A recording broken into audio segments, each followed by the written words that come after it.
एक समय की बात है। ढोलकपुर गांव में एक गरीब किसान श्यामू अपनी पत्नी भूमिका के साथ एक टूटी फूटी झोपड़ी में रहता था। ढोलकपुर गांव में गर्मी की मार ने सबकी जिंदगी को कठिन बना रखा था। सूखी धरती और कड़कती धूप के बीच श्यामू और भूमिका अपनी फसलें बचाने की कोशिश कर रहे थे। एक दिन, भाग्यवान देखो, आजकल कितनी गर्मी पड़ने लगी है, मानो आकाश से सूर्य आग के गोले फेंक रहा हो। हाँ जी, आपने सही कहा। इस साल तो इस गर्मी ने हाहाकार मचा कर रख दिया।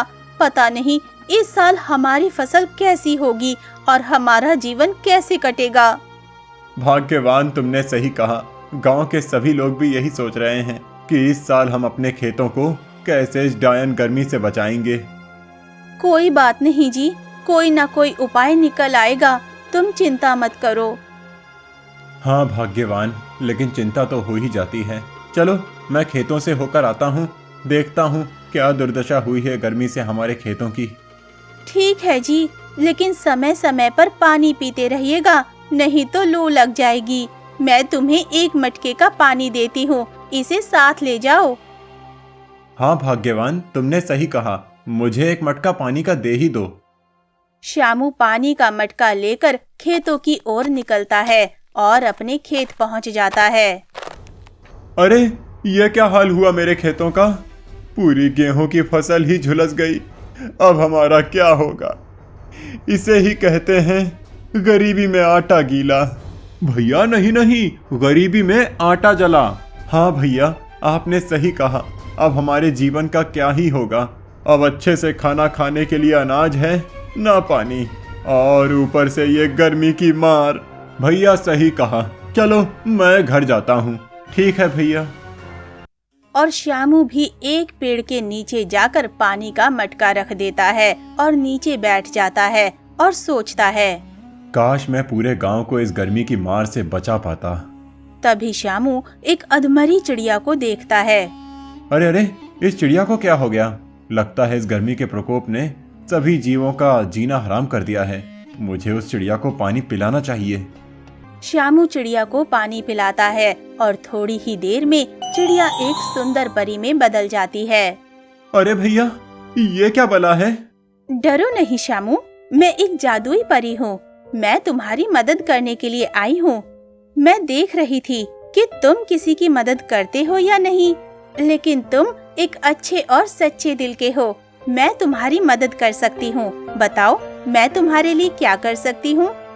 आप तो देख ही रही हैं परी जी, कितनी गर्मी बरस रही है और इसके कारण हमारे खेत, जीव, तालाब सब सूख रहे हैं। मैं इन सभी को बचाना चाहता हूँ, मेरी मदद कीजिए।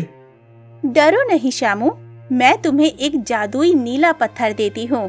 तुम इसकी मदद से अपने मन के हिसाब से किसी भी चीज को बदल सकते हो, लेकिन ध्यान रहे इसका गलत प्रयोग नहीं करना, वरना ये पूरे गांव वालों को मुसीबत में डाल देगा।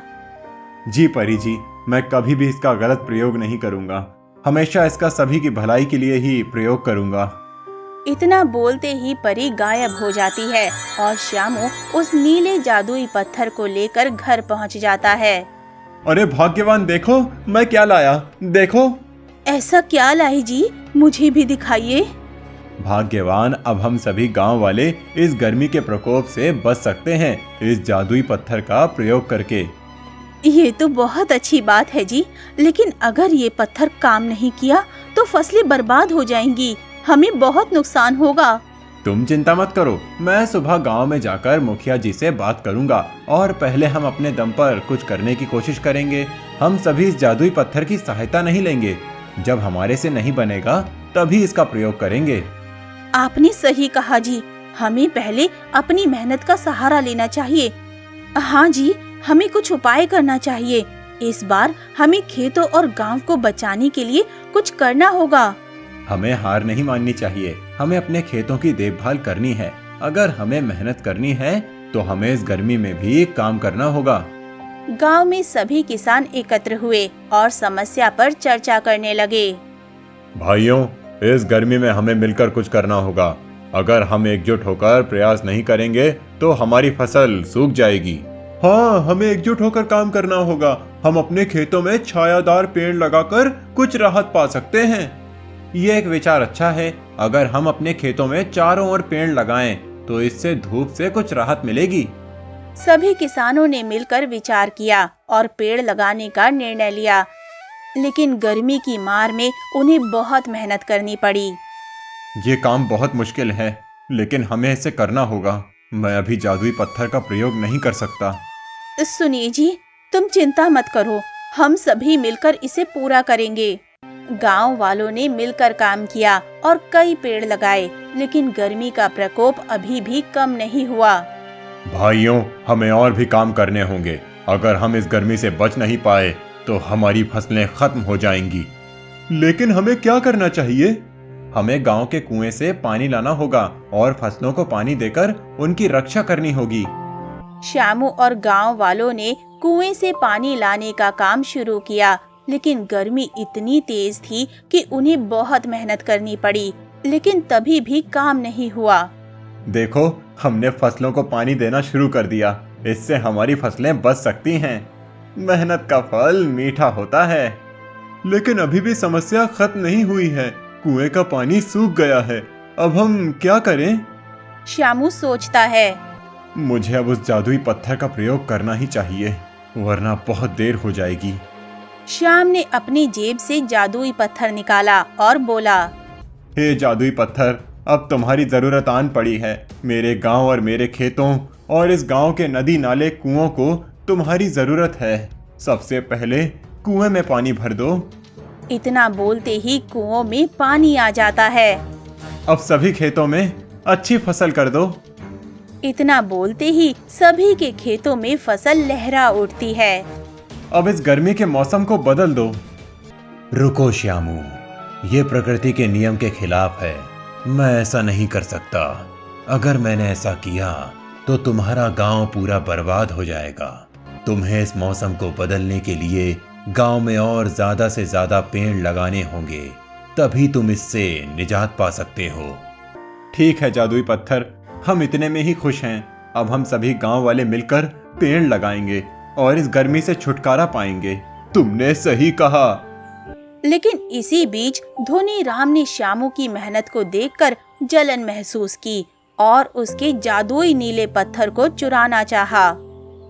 श्यामू की मेहनत से मैं जलता हूँ। मुझे जादुई पत्थर चाहिए। मैं उसे खत्म कर दूंगा। धोनी राम ने श्यामू का जादुई पत्थर चुराने की योजना बनाई। उसने गांव के कुछ लोगों को अपने साथ मिला लिया। श्यामू का जादुई पत्थर बहुत अच्छा है। हम इससे कुछ भी पा सकते हैं। हम उसे धोखा देकर पत्थर छीन लेंगे। हाँ, अगर हम ये करें तो हमें फायदा होगा। धोनी राम और उसके साथी ने योजना बनाई। उन्होंने रात के समय श्यामू के घर में जाने का निर्णय लिया। ध्यान रखना है, हमें किसी को भी पता नहीं चलना चाहिए। हम जल्दी से श्यामू का पत्थर चुरा लेंगे और भाग जाएंगे। लेकिन श्यामू ने रात को घर में जागने का मन बना लिया था। उसे थोड़ी भनक लग गई थी।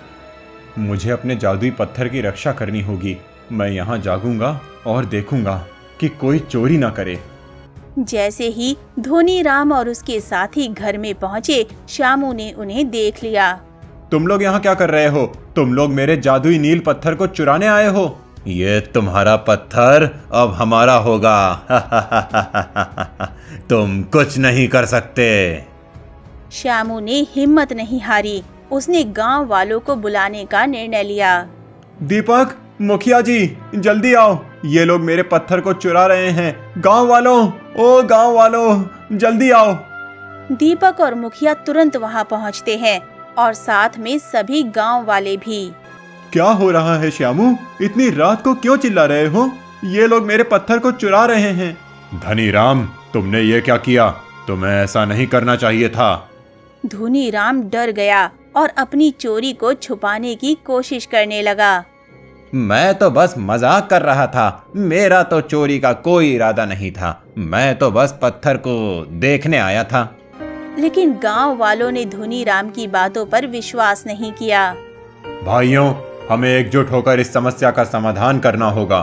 धनी राम झूठ बोल रहा है। मैं अपने इस जादुई नील पत्थर को किसी को नहीं दूंगा। मुझे जादुई पत्थर ने पहले ही बता दिया था कि कोई मुझे चुराने आने वाला है, इसीलिए मैं रात को पहरा दे रहा था। गांव वालों ने मिलकर धुनीराम के खिलाफ खड़ा होने का निर्णय लिया।